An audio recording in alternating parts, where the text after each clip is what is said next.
ఈరోజు జగన్మోహన్ రెడ్డి గారు చాలా సుదీర్ఘమైనటువంటి ప్రెస్ మీట్ పెట్టారు.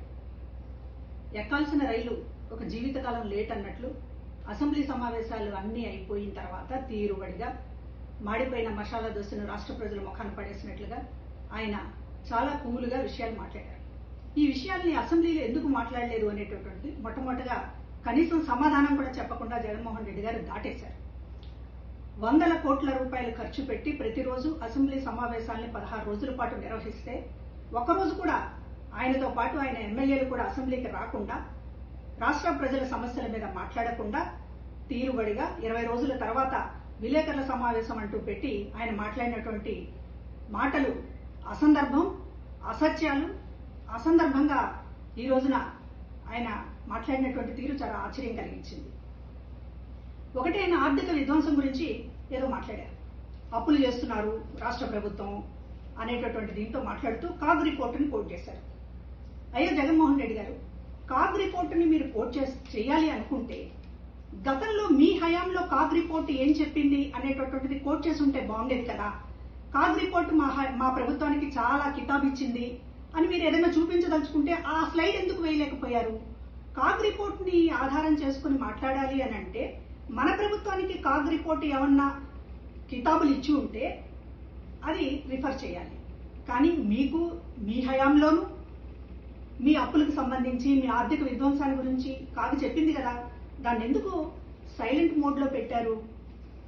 ఇంకొకటి, ఈ ఆర్థిక విషయాలు మాట్లాడుతూ కేంద్రానికి మేము లేఖ రాస్తాం, కేంద్ర ఆర్థిక శాఖకి చేసిన అప్పుల మీద అని మాట్లాడుతున్నారు.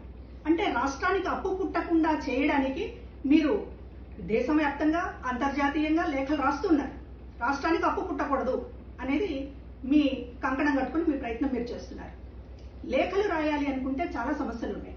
రైతులు గిట్టుబాటు ధరలు మీరే చెప్పారు, గిట్టుబాటు ధర లేదని. గిట్టుబాటు ధర మీద ఏ రోజు కేంద్రానికి ఒక్క లేఖ రాయకుండా ఇవాళ అప్పు పుట్టకుండా చేయడానికి మాత్రం లేఖలు రాస్తానండం రాష్ట్రం మీద మీరు ఏమైనా కత్తిగట్టారా జగన్మోహన్ రెడ్డి గారు? ఇంకొకటి, మహిళల వేధింపుల పైన చంద్రబాబు గారి చర్యలు తీసుకోవడం లేదు అని మాట్లాడారు. అసలు ఈ మాట మాట్లాడే అర్హత జగన్మోహన్ రెడ్డి గారికి ఉందా? ఒక ఎంపీ న్యూడ్ కాల్స్ తో దేశమంతా రాష్ట్రం పరువు తీసినప్పుడు ఆ ఎంపీ మీద మీరేం చర్యలు తీసుకున్నారు జగన్మోహన్ రెడ్డి గారు? మీ మంత్రులు గంట అరగంట అని చెప్పేటటువంటి ఒక అశ్లీలమైనటువంటి మాటలు మాట్లాడుతున్నప్పుడు మీరేం చర్యలు తీసుకున్నారు? స్వయంగా మీ చెల్లి షర్మిల మీద ఆ వర్రా రవీందర్ రెడ్డి అనేటటువంటి వాడు చాలా జుగుప్సాకరంగా పోస్టులు పెట్టినప్పుడు మీరేం చర్యలు తీసుకున్నారు? పైగా అతను వెనకేసుకొచ్చారే. మరి అట్లాంటి వాళ్ళకి నైతిక అర్హత ఉంటుందా? మరొకళ్ళు చేయలేదు, మరొకళ్ళు చర్యలు తీసుకోవడం లేదు అని మాట్లాడేటటువంటి అర్హత ఉంటుందా జగన్ గారు? ఇంకా ఏం మాట్లాడారు? తండ్రిని లోకేష్ జాకీలెత్తి లేపుతున్నాడు అని చెప్పి మాట్లాడుతున్నారు. తండ్రులుండి ఎవరైనా కొడుకులు జాకీలు ఎత్తుతారు. గొప్పతనం ఉన్నప్పుడు మరింతగా ఎత్తుతారు. మీలాగా రాజశేఖర రెడ్డి గారి పథకాలకు పేరు తీసేయడం, రాజశేఖర రెడ్డి గారిని డౌన్ చేసి మీలాగా పైకి వెళ్లాలనుకోవడం అందరు కొడుకులు చేయలేరు కదా. కాబట్టి లోకేష్ గారి తండ్రిని ఎత్తుతారు ఖచ్చితంగా. ఇంకా విషయం, కల్తీ నెయ్యి పరకామణి చోరీ గురించి అంత సుదీర్ఘంగా మాట్లాడుతుంటే రాష్ట్ర ప్రజలకు అనుమానం వస్తుంది. ఎందుకంటే ఇప్పటిదాకా మీ ప్రమేయం ఉందని ఎవరు అనుకోవట్లేదు. సరే, ఏదో జరుగుంటుంది అనేటటువంటి ఉద్దేశంతో ఉన్నప్పటికీ కూడా మీరు పదే పదే అసలు ప్రెస్ మీట్ పెడుతున్నదే దానికోసం అన్నట్లుగా.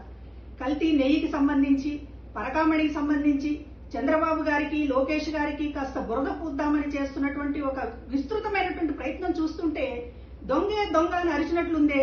ఏదో జగన్మోహన్ రెడ్డి గారికి సంబంధం ఉందేమో, పదే పదే ఆ విషయాన్ని మాట్లాడుతున్నారు అనేటటువంటి అనుమానం రాష్ట్ర ప్రజలకు వస్తుంది.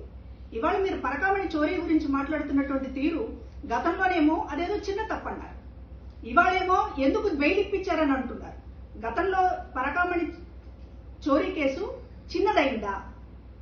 భక్తులకి న్యాయం చేయటము, దేవుడికి న్యాయం చేయడము అంటే సొమ్ము అప్పు చెప్పడమేనా? శిక్షించవద్దా? నేరస్తుల్ని శిక్షించవద్దా?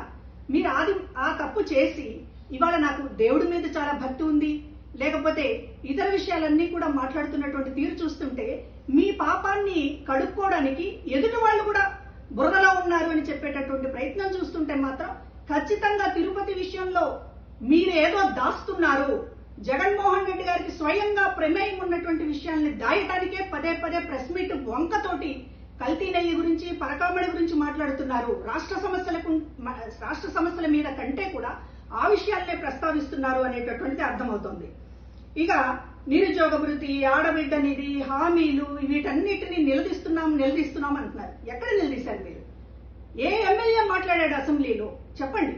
నిలదీశామంటే ఏంటి? విలేకరుల సమావేశంలో కదలకుండా కుర్చీలో కూర్చుని మాట్లాడదామా?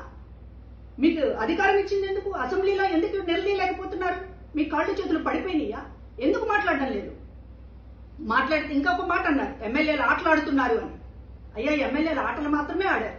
మేమందరం ఐక్యంగా ఉన్నామని రాష్ట్రానికి భరోసాని ఇవ్వడానికి ఆటలు మాత్రమే ఆడారు. మీలాగా రాష్ట్రంతో ఆడుకోలేదు. 3 రాజధానులు అనేటటువంటి పేరుతో రాష్ట్రంతో ఆడుకోలేదు. కాబట్టి ఇవాళ ఎమ్మెల్యేల ఆటల మీద లేకపోతే మరొక దాని మీద కామెంట్ చేసే ముందు మీరు చేసింది ఏంటి? అసలు మా హయాం అని పదే డబ్బా బాదుకుంటున్నారే. మీ హయాం అంత గొప్పగా ఉంటే ఎందుకు మిమ్మల్ని ఓడించారు? ఎందుకు మిమ్మల్ని 11 సీట్లకు పరిమితం చేశారు? ప్రజల గొంతును మీరు వింటున్నారా? ఎప్పుడైనా వింటున్నారా? చుట్టూ మంది మార్బలన్నేసుకుని సీఎం జగన్ అని అరిపించుకోవడం తప్ప ఒక ప్రజల దగ్గరికి వెళ్ళి, ఒక ప్రజల గుంపు దగ్గరికి వెళ్ళి ఎందుకు మీరు నాకు ఓట్లు వేయలేదని మీరు ఒక్కరోజైనా అడిగారా? 2 ఏళ్లలో కనీసం మీ నాయకులను అడిగారా? కనీసం మీ కార్యకర్తలను అడిగారా? అదంతా పోయి మా హయాం ఏదో స్వర్ణయుగం. ఏం స్వర్ణయుగం అండి మీ హయాము? మీ హయాం స్వర్ణయుగం కాదు, ఒక రాక్షస యుగం అనే కదా ప్రజలు తీర్పిచ్చింది. దాన్ని మీరు చెవికెక్కించుకోకుండా పదే విలేకరుల సమావేశంతో మళ్ళీ ఎందుకు మాకు రీల్ చూపిస్తున్నారు? మీ రాక్షస కాండని మళ్ళీ రీల్ చేసి చూపిస్తున్నారు తప్ప మీ హయాం గురించి కనీసం మీరు ఇప్పటికైనా సరే వాస్తవాలు తెలుసుకోండి, సరిదిద్దుకోండి. ఇది నా విన్నపం.